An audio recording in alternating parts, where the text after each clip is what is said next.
నాకు మనసుకు దగ్గర ఉండేది. కార్యకర్తలే అధినేత. ఒక అంజిరెడ్డి తాత, ఒక మంజుల, ఒక తోట చంద్రయ్య నాకు స్ఫూర్తి.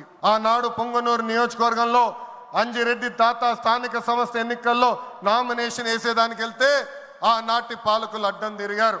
తొడగొట్టి మీసాలు మిలేసి రండి నేను నామినేషన్ వేసి చూపిస్తానని చెప్పారు మన అంజిరెడ్డి తాత. బూత్లో రిగ్గింగ్ జరుగుతుందని బూత్కి వెళ్ళి కూర్చుంది మంజుల. ఏకంగా మంజుల గారు ఉంటే బూత్ రిగ్గింగ్ జరగదని ఆమె పైన దాడి చేశారు. రక్తం గారుతున్నా భయపడలేదు.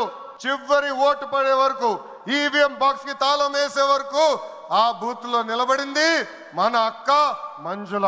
ఇంకా తోట చంద్రయ్య గారి గురించి ఎంత చెప్పినా తక్కువే. మనందరం చూసాం, నడి వీధిలో ఆనాటి పాలకులు తరిమి తరిమి కొట్టారు. ఏకంగా డివైడర్ పెట్టి కత్తిని గొంతుకు పెట్టారు. ఒక్కసారి వాళ్ళ నాయకుడికి జై చెప్పమంటే జై తెలుగుదేశం, జై చంద్రబాబు నాయుడు అని చెప్పి ప్రాణాలు పోగొట్టుకున్నాడు తోట చంద్రయ్య.